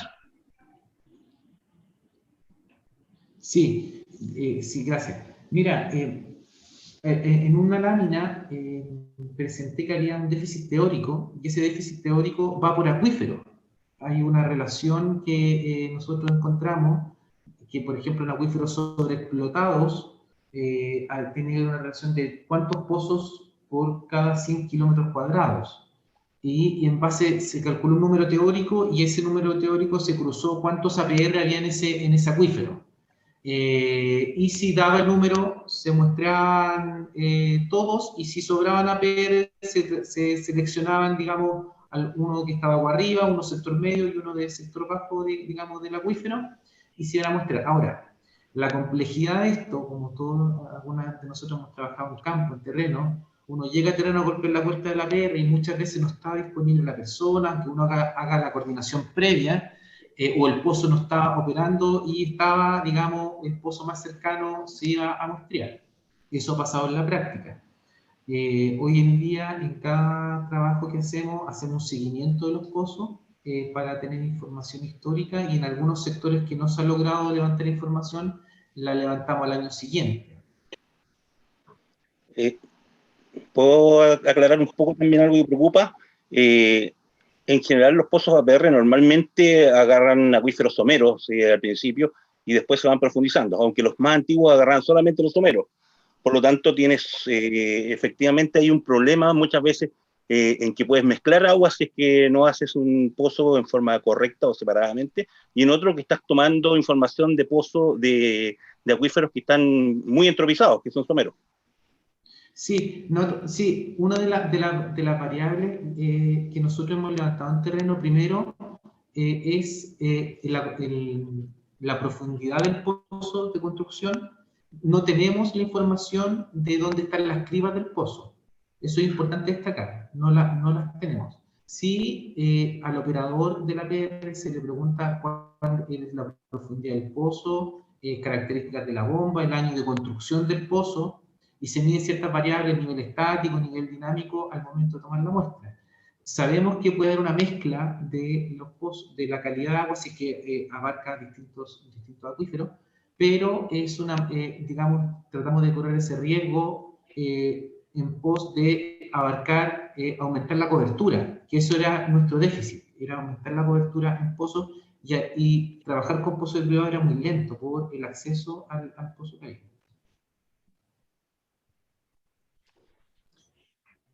Muchas gracias. Otra consulta de José Luis Fuentes, Diego, dice, ¿existe algo similar para las aguas superficiales a nivel de ríos? ¿O están los planes de la DGA? Yo me enfoqué, a ver, el tema del mapa hidroquímico abarca aguas superficiales y subterráneas. Lo que mostré del observatorio abarca aguas superficiales y subterráneas. Sí, el crecimiento de la red, a lo mejor la pregunta puede ir por ahí, el crecimiento de la red, nosotros la enfocamos porque estábamos muy bajo en esa red, teníamos 70 pozos a nivel nacional, y a nivel superficial vemos que la cobertura no es tan baja, tenemos cerca de 400 estaciones más o menos, pero ahí nos vemos entrampados en algunos temas presupuestarios.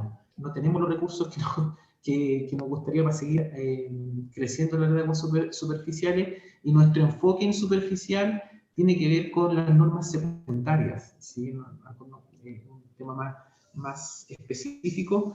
Hay cuencas que tienen normas secundarias y ese es nuestro enfoque y nuestra prioridad hoy en día en temas superficiales, cumplir con la norma y que las cuencas tengan normas secundarias.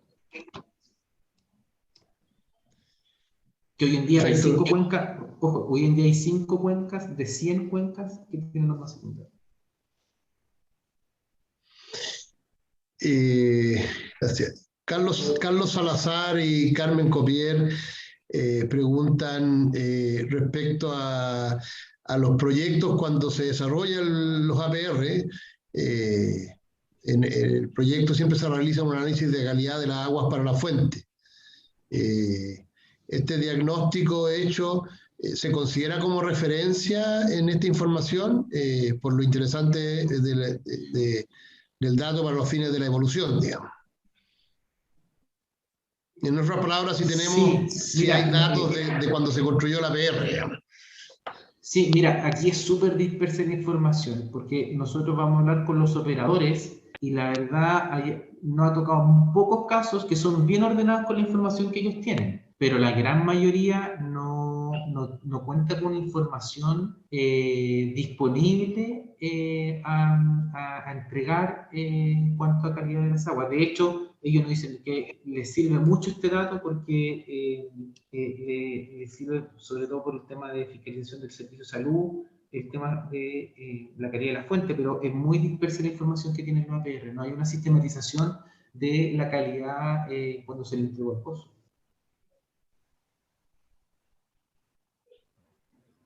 Ahora, un tema relevante, Pablo, que me gustaría destacar, que en su momento lo toqué en la presentación, que la DGA, tendrá que entregar recomendaciones para su uso. Todos estos informes que genera la DGA se comunican y se transmiten a la DOH para que ellos sepan cuál es la calidad actual de los pozos de calidad, y si es que necesitan alguna mejora, estos APR, una mejora en su tratamiento o cambio en la fuente, y también se comunican al Servicio de Salud. Perfecto, gracias. Una pregunta de Yanina Pérez. Hola Diego, ¿por qué los pozos APR dejan de estar vigentes? Me surgió esta duda ya que me encontraba buscando datos de APR de la cuenca de Aconcagua y varios de estos pozos dejaron de estar vigentes en la misma fecha, 24 de febrero del 2021. Sí. No sé si... Sí, muchos pozos, se hizo un orden este año, un orden de la red de calidad. Habían pozos que no se muestrearon o se siguieron muestreando y se dieron de baja, este año. Se ordenó la casa, por así decirlo, en cuanto a las estaciones de calidad. Por eso seguramente van a haber muchas estaciones que tienen la misma fecha de suspensión, que es marzo o febrero de este año, pero por un tema de orden. Habría que ver si en algún caso específico que comenta ella, y dejo mi correo, se puede poner, contactar ese pozo que a ella le interesa, si tiene datos o no, y si no están publicados hay que publicarlo a la brevedad. Ok, gracias. Bueno, hay varios, ahí tú podrás después revisar el chat, hay varios comentarios en términos de excelente trabajo, felicitaciones, en fin, que compartimos todos, entre paréntesis, por lo menos desde mi óptica, es un muy buen trabajo. Yo creo que comentaste algo respecto a lo que pregunta Pedro Astudillo en la presentación, pero sería bueno reafirmarlo. ¿Serán descargables y en qué formato esta información?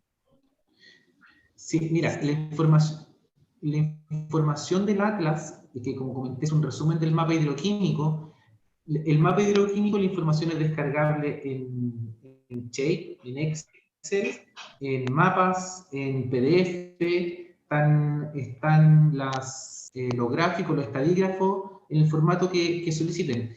Sin perjuicio de que hoy en día uno ingresa a la página web de la DGA y también puede cargar los datos en Excel. Ahora, soy bien crítico yo, el formato que si uno descarga los datos de la DGA no es amigable, no es amigable.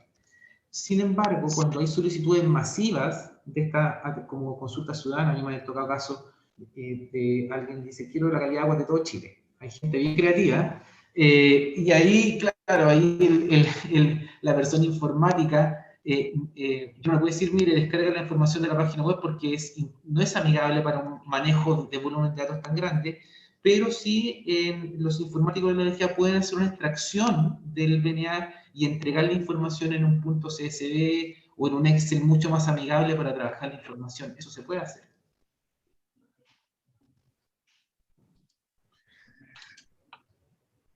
Muchas gracias. José Luis Fuente, ¿cuándo podría estar disponible este observatorio?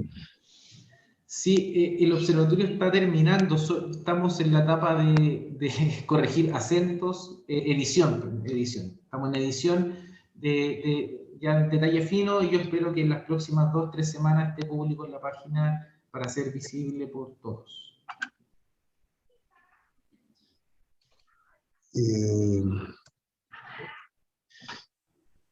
Aneli Gramus pregunta, no me queda claro hasta qué punto llega la intención de colaborar con la SMA. Con esta homologación del formato de entrega de datos con la SMA, es esperable que en el futuro la información presentada en el CIA sea incorporada por ustedes en un sistema online conjunto. Sí, mira, hoy en día uno de los desafíos que tenemos es la integración de base de datos entre servicios públicos. Hoy día ya la DGA lo ha hecho en algo con el pago de patentes por no uso, con la Tesorería de la República. Se puede hacer, cosa que hace 5 o 6 años era muy difícil o era impensable, no sé, era engorroso. Hoy en día es factible. El Ministerio de Ambiente ya está trabajando en una plataforma de integración por el tema de humedales y ecosistema acuático, una plataforma única. La SMA también nos ha requerido de que se pueda conectar a nuestra base de datos para tener una transferencia de datos más instantánea. Dimos un primer avance en coordinar cómo tiene que ser el reporte por parte de los titulares, pero ¿por qué no de aquí al mediano plazo tener una integración de datos de lo que va generando de manera privada con lo que publica la DGA? Y una anécdota, no anécdota, pero un dato curioso. Si uno lee como la historia cuando se crea el BNA, cuando se creó el BNA cerca de la década de los 80, estaba pensado para que los privados cargaran la información. Uno ve la estructura, la arquitectura del BNA en los años 80 y estaba pensado para que los titulares puedan reportar la información en este sistema. Muchas gracias, Diego. Orlando Acosta, Orlando, ¿cómo estás? Estás levantando la mano si quieres preguntar, comentar. Sí, Pablo, gracias. Déjame activar la cámara y el micrófono. Ahora sí. Ahora sí. Arroz. Hola. Gracias, Pablo, gracias a todos. Felicitar las dos presentaciones, ambas súper buenas. Bueno, tengo tres preguntas, dos para Diego y una para Cristian. Diego, retirar las felicitaciones no solamente por el trabajo, sino por la publicación de la data. Eso es un tremendo valor por sí mismo, por la transparencia de la publicación de la data. Tengo dos preguntas. Una tiene que ver, se relaciona con lo que encontraron en cuanto a nitrato, en cuanto al valor excedido en varios APR. Entonces la pregunta es, ¿qué se está haciendo con esa información? ¿Qué decisión se está tomando? ¿Qué organismos van eventualmente a tomar alguna determinación en cuanto a los APRs que tienen, a veces veíamos, no creo que se duplicaba el límite de nitrato? Sí, mira, esa es una. Ya. ¿Quieres hacer la segunda pregunta? Ya. Mira, como te comentaba, nosotros cuando fuimos detectando estas concentraciones en el tiempo, nos llamó mucho la atención, pero como marco legal no podemos nosotros fiscalizar, primeramente. Fiscalizar la calidad como agua potable, me refiero, ¿no? Ahí el Servicio de Salud el que tiene la competencia. Pero sí, toda la información fue entregable a la DOH para que ellos pudieran tomar contacto con la APR y ojalá hacer un proyecto o de cambio de fuente del pozo o de mejoramiento en el tratamiento. Como comenté en la presentación, yo me tocó participar en terreno en algunos APR, en algunos, muy poquitos de la cuarta región tienen un sistema de osmosis inversa, con lo caro que es para una APR mantener un sistema de osmosis inversa. Pero en algunos se ha instalado. Pero en la gran mayoría no está ese tratamiento. Yo esperaría que la DOH pudiera gestionar cambios en la fuente o un mejor tratamiento del sistema. Claro, el Servicio de Salud lo que puede hacer es cerrar el pozo, pero se queda sin agua potable en la población. Lo que pasó aquí en la REM, si es que no, el nombre era PR Santa Mónica, si es que mi memoria no me falla, y nadie quiere quedarse sin agua. Ahora, claro, sería entregarle agua potable mediante camión aljibe, pero no sé si es que eso ya escapa de las competencias de la región. Como te digo, entregamos la información a los organismos correspondientes para que puedan tomar las acciones. Es un temón por la gran cantidad, por la dispersión que hay de los sistemas APR, ¿no? Bueno, y lo ligo con la segunda, que tiene que ver un poco con lo que te estaba planteando. Nosotros tenemos un DS46, ¿cierto?, que regula la emisión de contaminantes al agua subterránea, pero desde hay un micrófono por ahí abierto.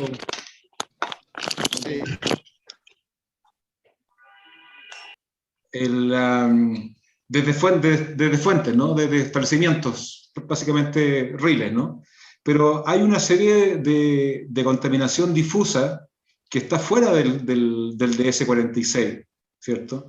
Y que yo creo que es a nivel si pensamos a nivel de masa contaminante a nivel nacional, yo creo que pudiese amplificar, pero con mucho, el vertido de riles desde establecimientos, que localmente puede ser muy grave, ¿no? Pero me refiero a nivel general, digamos. Entonces la pregunta es, como política pública, si ustedes han pensado cómo como país vamos a abordar el ingreso de contaminantes a los acuíferos desde estas fuentes difusas, digamos. Esa es la segunda pregunta, Diego. Sorry que las dos no son muy fáciles. No, gracias, Lando, sí. Mira, efectivamente, hoy hay pocos instrumentos de gestión ambiental que puedan ir combatiendo, por así decirlo, o ir atendiendo la problemática de la calidad de agua subterránea. Las normas secundarias están vigentes, si bien el avance es lento, pero se puede atender la contaminación difusa en aguas superficiales con las normas secundarias. Hoy en día, un ejemplo, el lago Villarrica es el primer cuerpo de agua que está decretado contaminado y hay un plan de descontaminación que está en consulta pública. O sea, está el instrumento y se está avanzando. En contaminación difusa es bien difícil y sobre todo por un tema importante. Uno de los principales digamos, actividades en la agricultura aportan una contaminación difusa y la agricultura no ingresa al CIA. Esta actividad no está regulada como, digamos, como una actividad. El Estado se puso de acuerdo en su momento y dijo, mira, ¿sabes qué? Esta actividad deja fuera el CIA. Y, digamos, tuvo su lógica, pero es un gran tema de cómo abordarlo. Ahora, una alternativa sería, bueno, sentémonos a conversar a futuro, la actividad de la agricultura podría ingresar al CIA y establecer medidas de mitigación o compensación a través de ese instrumento. ¿Cuáles serían los efectos de esto, del ingreso al CIA? Porque tiene un costo, es verdad, es así, pero podría ser una conversación a tener. No es fácil, porque es una actividad crucial para cualquier país, la agricultura, y Chile tiene una vocación a agricultura, entonces no es fácil la discusión que hay que hacer. Otra alternativa, por ejemplo, sería proteger fuentes de agua potable, establecer protecciones de estas fuentes, radios de protección de fuentes de agua potable para que si se ven afectadas por alguna contaminación difusa, hacer algo a escala, digamos, más local, que se puede ir abordando. En las conversaciones con el DS40, a mí me toca participar en estas reuniones. Algo se intentó tocar respecto a la protección de fuentes de agua potable, pero digamos en un marco de descarga de riles. Bueno, hay el Ministerio de Medio Ambiente que ya digamos comanda esta normativa, no sé en qué va, pero algo se intentó. Es una difícil pregunta y una más difícil respuesta hablando. Te di aquí un par de ejemplos de que se podría hacer, pero requiere voluntades y no es fácil. Gracias, Diego. Y muy brevemente les dejo una pregunta para Cristian. Está con nosotros, ¿cierto, Cristian, todavía? Estoy acá, te escucho. Vale, sí. Hola, Cristian. De nuevo. Dale. No, Cristian, mira, tu presentación que continúa la anterior, las dos súper buenas. Yo voy a entrar en un detalle respecto a la presentación misma. Quería pedirte un poco una reflexión sobre un elemento que tú nos expones arriba de la mesa, que los que trabajamos en el norte hace años lo tenemos súper claro, pero que no está en la agenda pública y no se mete en la agenda pública, que tiene que ver con los sistemas de flujo de gran parte de nuestro acuífero de Santiago al norte, que contemplan sistemas de flujo milenarios o centenarios, digamos. Y pareciera que cuando sacamos 1 metro cúbico de agua por segundo en la Pampa del Tamarugal o en Calama, ese metro cúbico es igual de transparente que el metro cúbico que sacamos en el Biobío. Pero resulta que el que sacamos allá en el norte tiene 10.000 años, 5.000, 1.000, en fin, 2.000, y el que sacamos en el Biobío, por decir el Biobío, puede ser el Maule, en fin, o sea, la Araucanía, tiene, no sé, 5 años, 10 años, 20 años. Pero pareciera que como gestión lo gestionamos igual. Entonces, te dejo la cancha para que tú nos plantees cómo crees tú que debiéramos incorporar nosotros en la gestión que hacemos del agua este tipo de conocimiento que lamentablemente en Chile todavía sigue siendo muy sofisticado, pero cuando en realidad no debería serlo, porque la verdad es que se usa en el mundo hace ya décadas, ¿cierto? Lo sabemos. ¿Cómo hacemos para traer esa ciencia a la política para que hagamos una gestión de los acuíferos más basada en datos, cada vez más basada en datos y cada vez menos basada en percepciones? Te dejo esa introducción, Cristian. Gracias por la pregunta, Orlando. Bueno, es compleja la respuesta porque creo que no hay una respuesta. Respecto a lo que tú dices muy bien de que no es lo mismo la explotación de aguas de paleoagua en el norte de Chile que las aguas del sur de Chile, que más o menos se tienen un tiempo de renovación relativamente rápido. Yo creo que la gestión de la misma aquí en el norte tendría que tener muy en consideración los balances hídricos de cuenca, sobre todo considerando las aguas superficiales.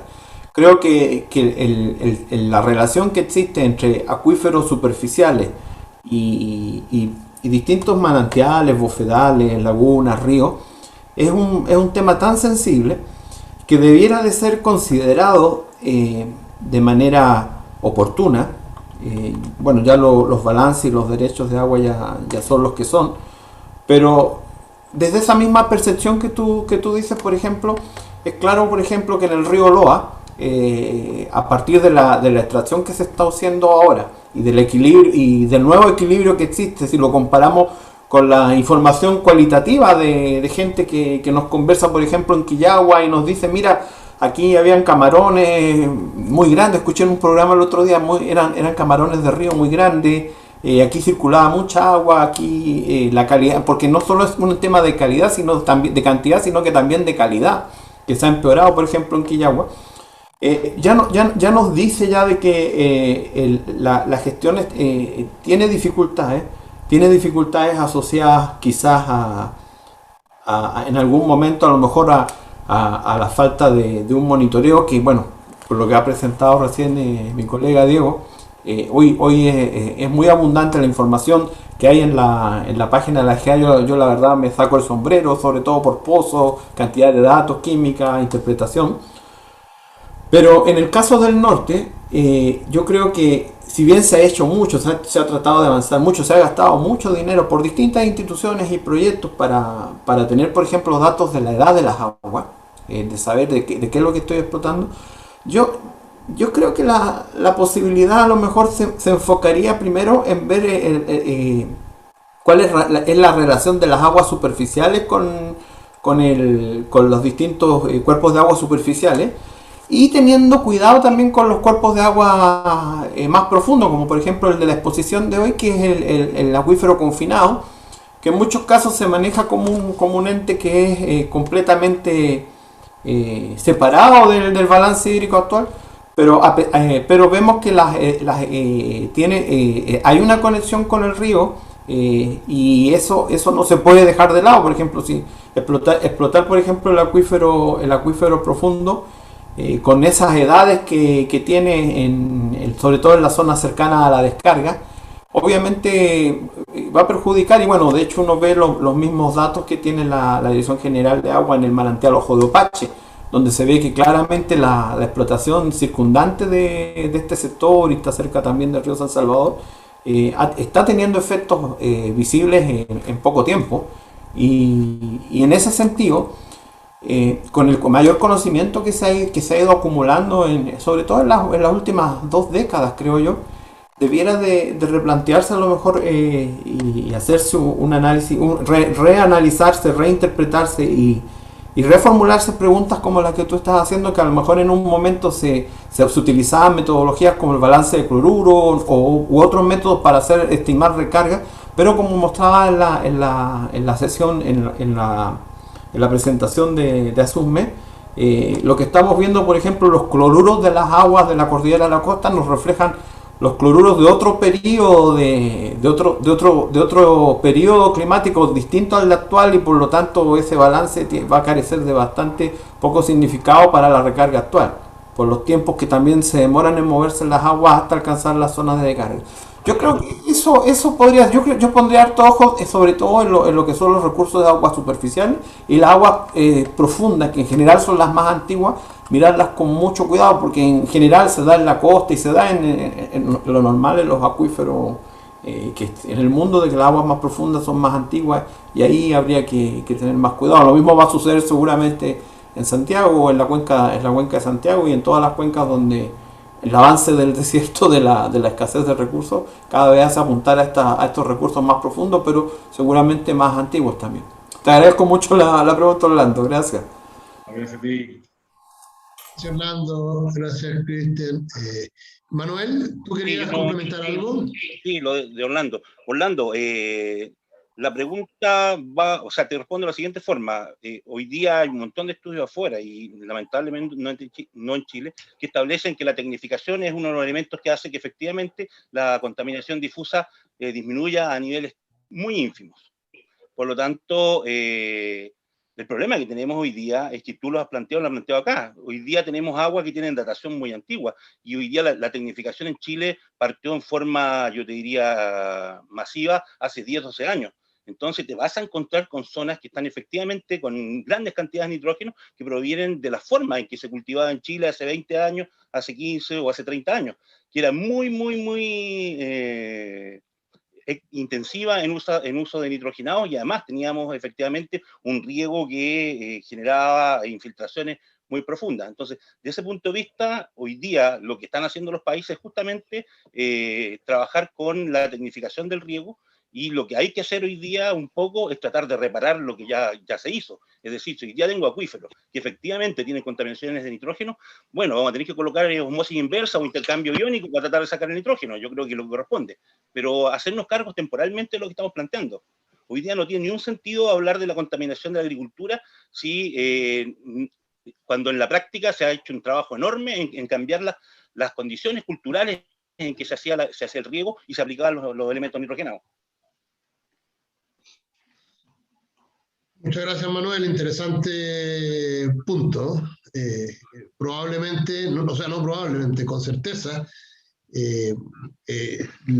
las trazas, la presencia de nitrato que estamos observando, sin lugar a dudas, viene de décadas, de varias décadas atrás, digamos, ¿verdad? Por lo tanto, es interesante ver cómo el cambio en la tecnificación puede ir haciendo que esto podríamos cambie y datar, evolucione.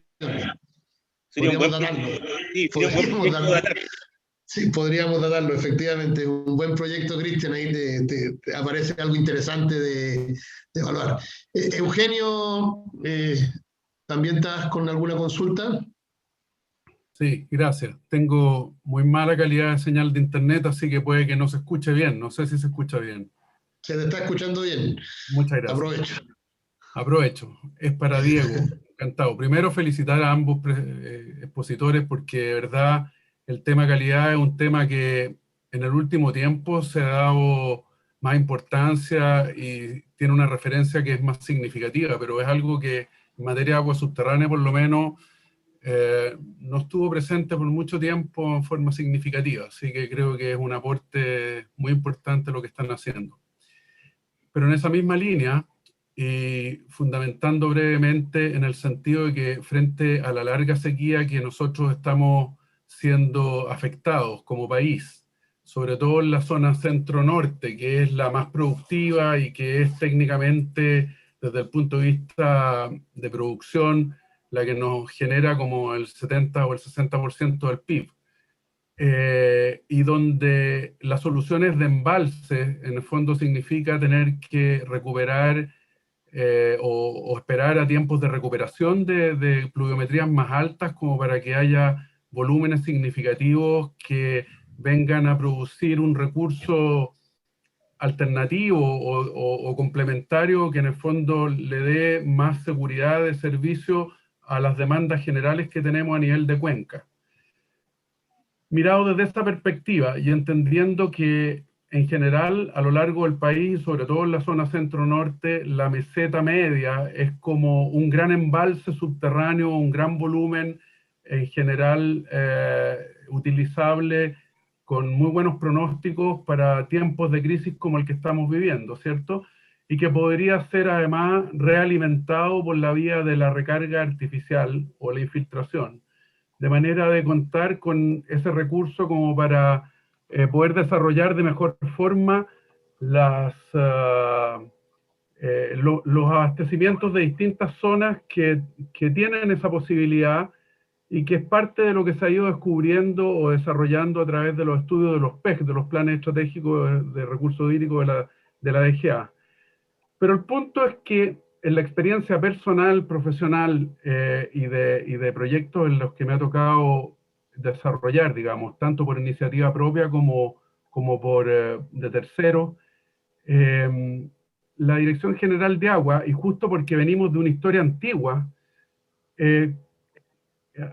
requiere de hacer una calificación de la caracterización del agua cruda si tú quieres utilizar los artificial al mismo tiempo que de explotación. ¿Y por qué es útil eso? Primero porque para medirlo es muy simple. Si tú en el fondo vas a la aplicación de la modificación del código del 2005 y los diferentes reglamentos, a un proyecto de infiltración, medir en un pozo es mucho más fácil que medir en una balsa con medidores Parshall, con parte que se evapora, con un montón de restricciones. Entonces, y por otro lado, desde el punto de vista de los usuarios, sobre todo los agricultores, o el sector agrícola, digámoslo así, el hecho de que explotan un periodo de riego para, en la época que hay más agua en los ríos y en los cauces, que es el periodo de invierno, donde mucha de esa agua se deja pasar y no se utiliza completamente, se podría recargar, pero directamente en los pozos. Y la dificultad estriba en que cuando se hace la caracterización del agua del acuífero, se aplica el DS46, que no tiene como objetivo su origen las aguas de proceso, como bien dijo Orlando Acosta, y por lo tanto las exigencias de las tablas no son las más adecuadas, y al mismo tiempo cuando las aguas tienen características que no están ajustadas a las determinaciones exactas que en el fondo te exige esa normativa, te aplican que se debe cumplir con 1/10 de la cifra que tiene la tabla. Por lo tanto, se le pide al agua de recarga directa a la napa una condición tan extraordinaria que es carísima y muchas veces imposible de cumplir. ¿No sería más fácil, mi pregunta ahora va directa, no sería más fácil, más lógico, más aprovechable para el país, que siendo las características del agua potable la que permite la vida de los seres humanos y que en el fondo le pone todos los límites para que no existan intoxicaciones o perjuicios, digamos, de tipo vital, se pudiera cumplir con esa norma directamente para ingresar el agua a la napa como una calidad suficiente para una recarga directa? Esa es mi pregunta. Diego, antes que contesten, te voy a agregar una consulta que hizo en el chat Gonzalo Lira, porque va en la misma línea, Eugenio, y yo creo que puede complementar tu respuesta y tu mirada. Gonzalo Lira dice, con esta data, se refiere a toda la data que has presentado, ya se podría definir la calidad intrínseca de los acuíferos. ¿Está esto dentro de los planes de mediano plazo para tenerlo disponible? En particular, pensando en facilitar la aplicación de la norma de infiltración. O sea, así como plantea Eugenio, la posibilidad de definir derechamente que si el agua a infiltrar cumple la norma de agua potable, podría ser adecuada para infiltrar y simplificarnos muchos trámites. Otra mirada también es decir, oye, definamos a nivel macro determinada calidad intrínseca de los acuíferos que esté disponible desde el punto de vista de la DGA, que no tenga que hacerlo cada usuario, y de manera tal de que eso nos dé un valor objetivo claro de cuál es la calidad que se debe cumplir para infiltrar. ¿Cuál es tu mirada un poco de las dos consultas o propuestas? Sí. Gracias por la consulta. Primero, me gustaría decir que hay que facilitar el proceso de recarga de artificial de acuífero. Me ha tocado revisar algunos casos de algunos proyectos en cuanto a la calidad, que, bueno, el reglamento dice que no tiene que afectar, digamos, el cuerpo receptor, digamos, que yo voy a hacer de la recarga artificial. Lo que no me quedó claro de tu pregunta, Eugenio, es por qué dices que te va a aplicar el DS46. Por lo que yo tengo entendido, el DS46 se aplica a descargas de procesos. Cuando yo tengo un proceso productivo, un RIL, y yo tengo un RIL cuantificado como un proceso productivo, si cumplo con una calidad emisora, me aplica el DS46. Entonces, no sé por qué tú comentas y dices que esta descarga, o sea, esta recarga artificial le aplica el DS46. Esa es la duda de tu pregunta. Si no sería una fuente emisora. Porque está definido así en la norma, Diego. Me ha tocado hacerlo en varias oportunidades aquí en la región metropolitana, en la DGA regional. Y tú tienes que cumplir con un informe, con un análisis, con una determinación de la caracterización de la calidad natural del acuífero, determinación de la calidad natural del acuífero. Y en el fondo la regla te dice que caes en determinadas tablas de SDS. Y ya. Lo que pasa es que hay un poco para orientarte, cuando tú quieres ocupar una tabla u otra, o establecer la calidad natural del acuífero, estamos hablando de esto en el contexto del DS46, que es una emisión de un RIL de un proceso productivo. Entonces, si tú quieres, eso está, digamos, regulado cómo tú determinas la calidad natural en ese contexto, en el DS46. Hay una minuta de conservación del año 2012 que determinó cómo se tiene que calcular el contenido natural en el contexto del DS46. sí, La puedo compartir. pero esa minuta te la aplican para definir la calidad que tienes que cumplir con el agua de recarga, en el caso de una infiltración artificial, asociada a las características de la determinación de la calidad natural del acuífero, que es hacer 12 análisis físico-químicos completos de una determinada exigencia de calidad en el laboratorio, que no es la misma que para el agua potable, por ejemplo. Sí, la lógica que yo entiendo es que el DC46 es una norma, el objetivo del DC46 es evitar la contaminación. Uno ve la definición de norma de emisión y es evitar la contaminación. Entonces, cuando uno define los umbrales de las normas de emisión, ya establece que sobre ese umbral tú estarías contaminando. Sí, lo que pasa es que la norma de recarga te dice que cuando tú descargas directamente al acuífero, o sea, cuando tú alumbraste la napa, el pozo tiene agua, está conectado en forma directa con el relleno sedimentario saturado.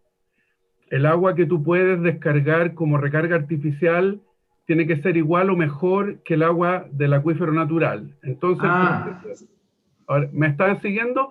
Entonces, sí, ahora el proceso nace en un trámite ante la DGA de caracterización de la calidad del acuífero natural. Y esa determinación se hace sobre la base de las tablas del DS46, y dependiendo de cómo se determinan los parámetros de la calidad del acuífero natural, o sea, del agua de origen, del agua de destino, no de origen, digamos. Sí, entiendo perfectamente. Hay veces que si no cumple determinadas condiciones, te lo llevan a 1/10 del valor de la tabla. Lo que pasa es que es como que te digan, pellizque el cielo, o trate de pellizcar un vidrio. Sí, te entiendo, ahora entiendo mejor tu consulta. Lo que pasa, estamos hablando del concepto de vulnerabilidad de acuífero, y la vulnerabilidad de acuífero establece 3 categorías, alta, medio, baja, y tú cuando, si es que el nivel del agua está muy arriba, va a estar en una vulnerabilidad muy alta. O sea, no, es que sigues confundido respecto a mi pregunta. Lo de la vulnerabilidad está claro, eso tiene que ver con la distancia a la que está la napa respecto de las infiltraciones subsuperficiales o superficiales. Y fundamentalmente se refiere a descarga de aguas de proceso, porque todo lo que son aguas lluvia y todo eso no afecta. No la aplica. No, yo estoy hablando de una cosa que es súper importante para el futuro de Chile, que tiene que ver con la posibilidad de la recarga artificial directa a la napa a través de pozos de captación de agua subterránea, para lo cual hay que cumplir que el agua sea igual o mejor que el agua que se tiene en el destino. Y me parece que decir que el agua potable destinada a una recarga en el acuífero es suficientemente sana, por decirlo de una manera vulgar, para que no exista afectación y pudiese ser permitida en vez de ser tanta acuática con tanta cosa. Ya, te entiendo el concepto ahora que estamos... Sí, coincido contigo que hay que facilitar el proceso de carga artificial.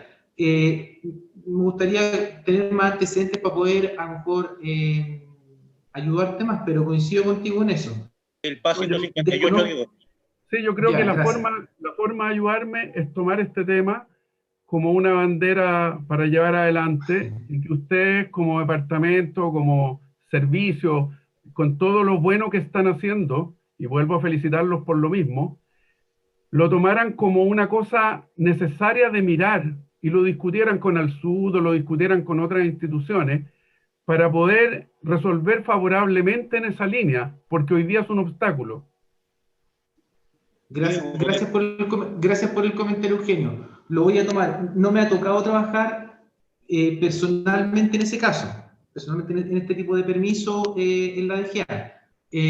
Lo tomo, si es que voy a consultar en qué criterios se están utilizando y ver las dificultades que tienen para concretar este tipo de proyectos que considero que son relevantes. Podemos trabajarlo juntos si quieren en el sentido de colaboración, porque hay muchos proyectos que están pendientes solo de ese tipo de variables. Diego, por Sí. el IXAR te está llegando como el PA 158 a ti normalmente, si eso es lo que está pasando. Ya, lo vamos a tomar, voy a tomar ahí nota respecto, y tú tienes, ahora aquí dejé mi correo en la presentación, tú puedes escribirme y si hay algo en particular lo podemos ver o establecer un criterio. Generalmente los criterios que nosotros hemos establecido, en algunos los consensuamos con, digamos, con gente externa que tiene mucha experiencia, y si es que se nos pasó, bueno, hay un proceso de mejoramiento continuo. Lo tomo así. Muchas gracias. Bueno, la conversación y el debate ha estado muy interesante, sin embargo ya son las 8 de la noche, y por el respeto de nuestros expositores, el tiempo que hemos considerado para estos efectos, vamos a dar por cerrada nuestra jornada de hoy. Si hay más consultas, nos las pueden hacer llegar, ya sea directamente a los expositores o a través de Alsud, ¿verdad? Nosotros encantados las canalizamos, ¿verdad? Nuevamente dar las gracias a Cristian y Diego por las excelentes presentaciones, ¿verdad? A todos los participantes por su presencia. Nosotros estamos como Alsud haciendo un webinario el último miércoles de cada mes.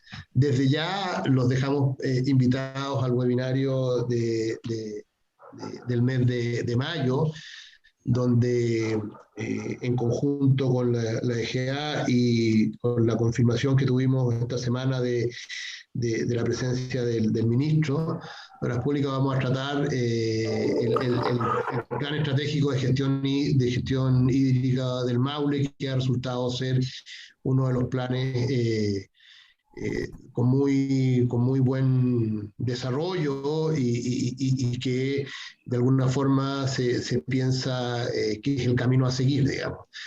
Así que estaremos difundiendo dentro de los próximos días, próximas semanas, para que se puedan inscribir, y reitero los agradecimientos a los expositores y a todos los participantes.